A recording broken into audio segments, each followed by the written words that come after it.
एक बस दूर दराज विकास नगर से ऋषिकेश की तरफ जाते हुए प्रधानमंत्री जी की रैली के लिए, तो उनके पास ऑर्गेनाइजेशन व्यवस्था, रुपया पैसा बहुत अच्छा, लाने ले जाने की व्यवस्था बहुत शानदार। तो वो एक पुरानी पार्टियां हैं, उनके पास धन और साधन की कमी नहीं है। और दूसरा, वो जो अपने खर्चे से यहाँ पर आए हैं, स्वेच्छा से आए हैं, ये एक बड़ा अंतर है। तो स्वाभाविक है कि ऋषिकेश में भीड़ होगी।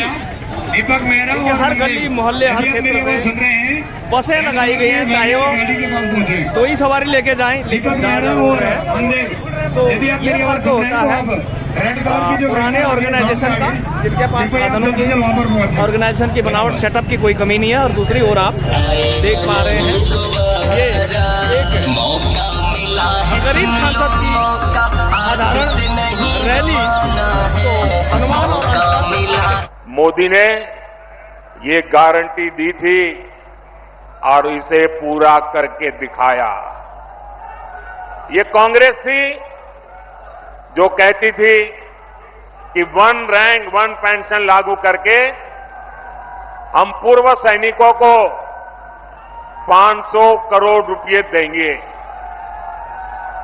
ये मोदी है जिसने 1 रैंक 1 पेंशन लागू करके पूर्व सैनिकों को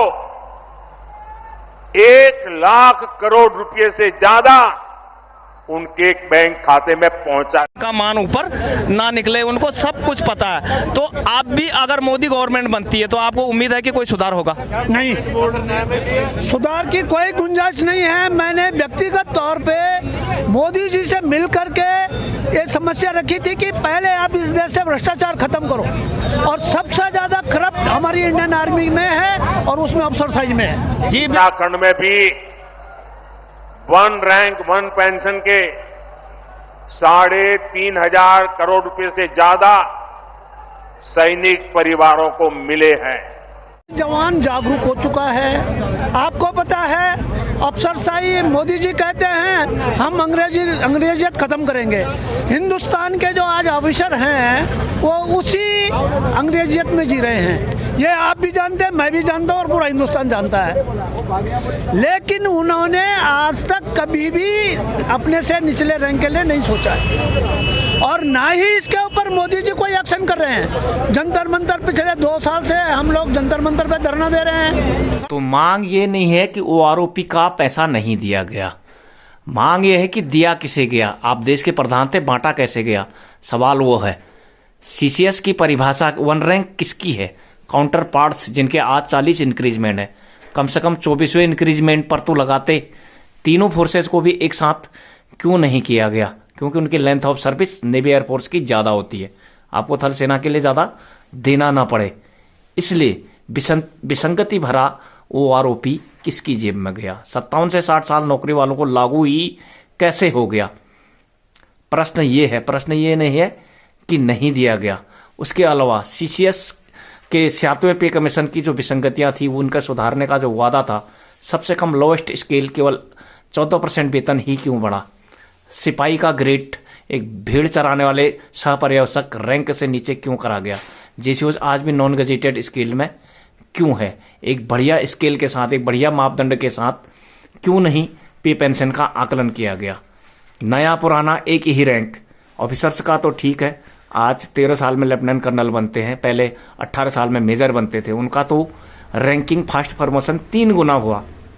हम लोग क्या एक हवलदार की दूसरे से तुलना करने से रैंक ऑफ सर्विस बदल जाती है?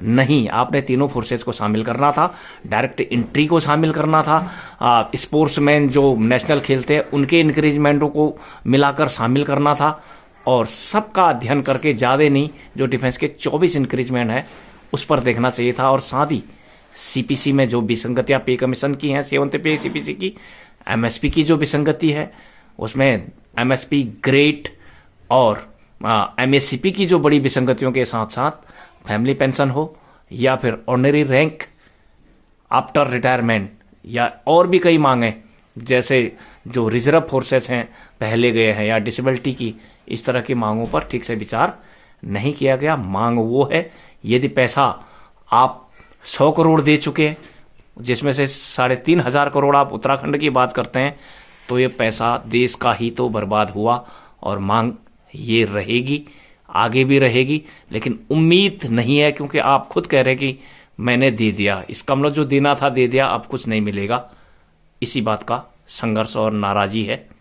और लोकतंत्र में हम अपने नेता को, अपने सांसद को चुनने का अधिकार रखते हैं, यही लोकतंत्र है।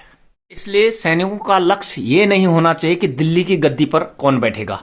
140 करोड़ जनसंख्या, 96.8 करोड़ वोटर उसका फैसला खुद करेंगे। लेकिन अपने क्षेत्र से आप अपने सैनिक समर्थित जो आपके सांसद हैं उनको आप लोकसभा तक भेजेंगे तो वो आपका पक्ष जरूर रखेंगे, जिससे सरकार पॉलिसी बनाने पर मजबूर हो।